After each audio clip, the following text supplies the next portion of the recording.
ঝরঝরে প্লেন পোলাও বানানো কঠিন মনে হয়? আজ দেখুন নতুনদের জন্য সবচেয়ে সহজ প্লেন পোলাও রেসিপি, কিন্তু স্বাদ হবে একদম শাহী লেভেলের। এক্সপার্টরা স্কিপ করতে পারেন। চলুন পোলাও রান্নায় চলে যাব। চিনি গুঁড়া চাল নিয়েছি 750 গ্রাম, ভালোভাবে ধুয়ে ভিজিয়ে রাখতে হবে মিনিমাম 15 মিনিট। চাল ভিজতে থাক, অন্যদিকে প্যানে রান্নার তেল দিতে হবে 60 ml, ঘি দিতে হবে 3 টেবিল চামচ।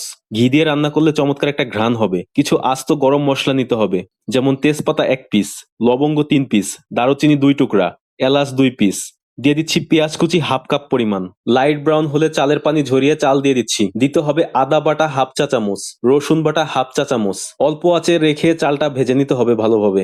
ভাজা হলে পানি দিতে হবে চালের 1.5 গুণ। চাল 750 গ্রাম নিয়েছি, পানি দিতে হবে 750 গুণ 1.5 সমান সমান 1125 ml পানি। কিছু কিশমিশ দিয়ে দিচ্ছি। লবণ দিতে হবে হাফ টেবিল চামচ, চিনি 1 টেবিল চামচ, গুঁড়া দুধ 1.5 টেবিল চামচ, কাঁচামরিচ 4 পিস। চালে পানি না শুষে নেওয়া পর্যন্ত স্পাচুলা দিয়ে একটু একটু করে নেড়েচেড়ে দিতে হবে, যেন নিচে লেগে না যায়। পানি শুষে নিলে দমে রেখে দিতে হবে একদম লো হিটে। 15 মিনিটেই হয়ে যাবে। 10 মিনিট পরে ঢাকনাটা তুলে উপরে চালটা নিচে দিয়ে দিতে হবে এবং দিয়ে দিচ্ছি কিছু পেঁয়াজের বেরেস্তা ছিটিয়ে, 1 টেবিল চামচ ঘি।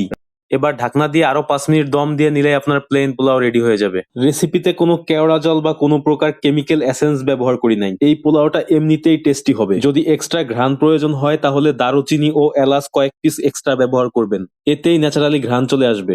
আর এভাবেই তৈরি করে ফেলুন ঝরঝরে একটা পারফেক্ট প্লেন পোলাও, যেটা ভাত রান্নার চাইতেও সহজ হবে। ভিডিওটা ভালো লাগলে শেয়ার করে দিন, অন্যদেরকে শেখার সুযোগ করে দিন।